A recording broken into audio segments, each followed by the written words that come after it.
Décoré de toutes les médailles, je me crois tout puissant. Je suis sûr de moi, je n'écoute personne. Ma chute pourtant lentement s'avance, et ce qui était un rêve au départ se transforme aujourd'hui en cauchemar.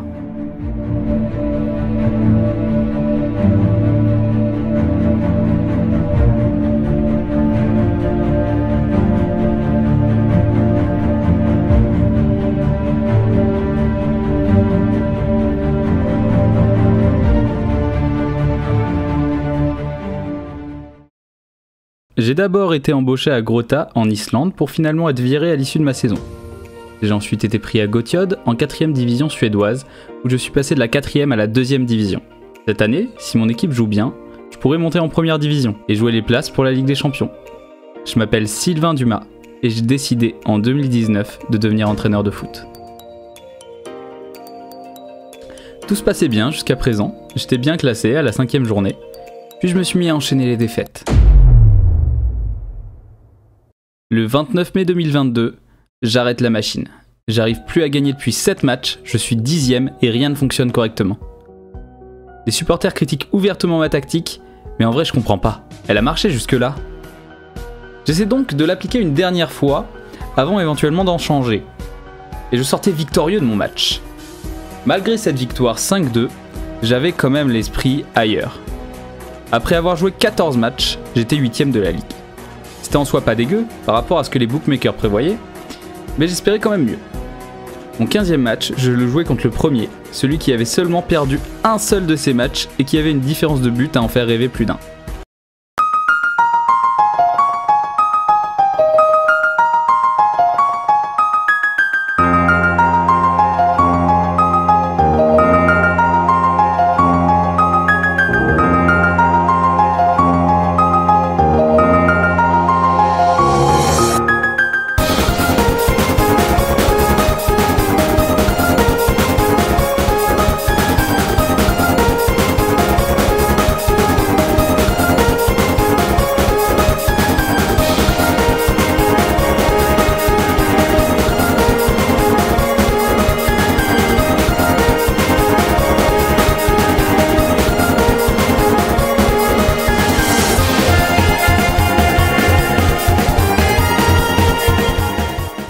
Après cette courte défaite, j'étais résigné.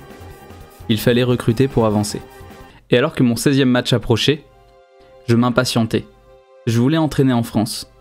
J'ai donc cédé et commencé à regarder si un club français cherchait un coach. Postulé donc à Lyon-Duchère, à Nancy et à Dijon, tout en espérant être pris dans un de ces 3 clubs. Daha Ali, mon attaquant, a décidé de partir à la veille de mon 16e match.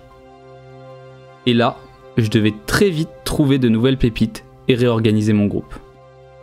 La suite de son départ ne s'est pas faite attendre, et j'ai perdu mon match sans effectuer un seul tir cadré. Il était indispensable de recruter gros à ce moment du jeu. Pendant que je tentais de recruter un remplaçant, les dirigeants ont publié un communiqué indiquant qu'ils ne souhaitaient pas me voir partir. Ce qui était vraiment un comble, puisqu'en fait, j'avais passé aucun entretien. Lyon-Duchère un peu plus tard refusait de me recevoir, ce qui limitait largement mes options pour l'avenir. J'étais malheureusement condamné à rester à Gottjod pour l'instant. Plus tard, Nancy et Dijon déclinèrent aussi. La France, c'est pas pour tout de suite. Heureusement pour moi, Joël Persson, mon nouvel attaquant, se décidait enfin à nous joindre à la veille du 17e match. Une aubaine. Le 15 juillet 2022, les dirigeants me demandent si je souhaite modifier les attentes de début de saison. Et je vais peut-être faire là la plus grosse erreur de toute ma carrière d'entraîneur. Je les modifie en indiquant que je me situerai en milieu de tableau avant la fin de la saison. En vrai, ça me semblait réaliste à ce moment-là, au vu des nouvelles arrivées au club et de la situation actuelle. Mais pas le temps de discuter plus longtemps. C'était lors de ma confrontation face à Palmgren.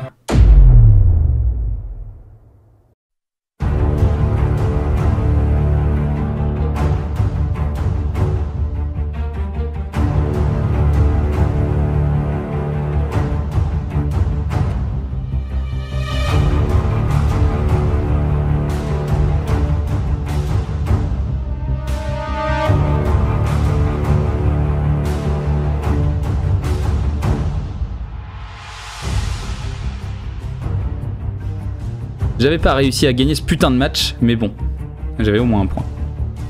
Le 5 août 2022, le tirage au sort de la première Coupe de Suède que je jouerais allait avoir lieu. J'allais affronter Åtvidaberg, Un club de 3ème division en barrage. Ce sera pour moi un match de test du coup pour voir si je peux aller plus loin. Et j'espère vraiment aller plus loin. Depuis le temps que j'attends cette coupe, j'enchaîne donc les matchs et je vais voir ce que ça donne pour la prochaine coupe. N'ayant plus rien à jouer en ligue si ce n'est mon maintien, je misais tous mes espoirs sur la coupe de Suède. Mais le 10 août 2022, mon effectif me fait part de son mécontentement et souhaite qu'une réunion ait lieu. Coach, la tactique ne fonctionne pas. Faut pas continuer comme ça, sinon on va redescendre. On veut gagner et nous pensons sérieusement que la victoire viendra seulement si on change de tactique.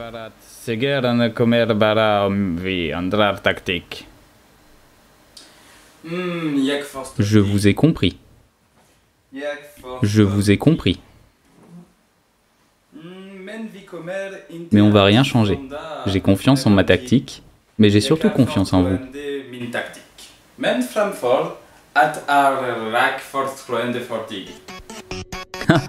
Il leur fallait juste un coup de boost en vrai. Il n'était pas habitué à avoir une aussi grande concurrence et ça se comprend. Malgré tout, j'arrive à mon match de coupe en ayant enchaîné les défaites. Mon club n'est plus que l'ombre de lui-même et il va falloir que ça change.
Ce match était un véritable enfer et confirmait mes doutes.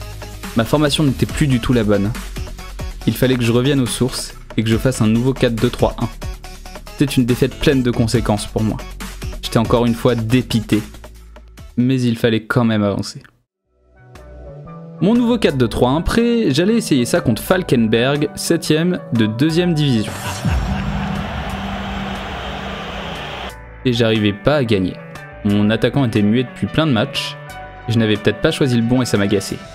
Et lorsque les mauvais résultats se suivent, la zone rouge s'approche dangereusement. Je devais me ressaisir sinon je jouais ma place. Le 4 septembre 2022, les dirigeants me convoquèrent pour discuter de la situation du club après ma 5ème défaite consécutive. Je vous cache pas que j'avais hâte que la saison se termine. J'avais pas la solution au problème là. J'étais licencié quelques minutes plus tard, et voyageais donc vers d'autres horizons.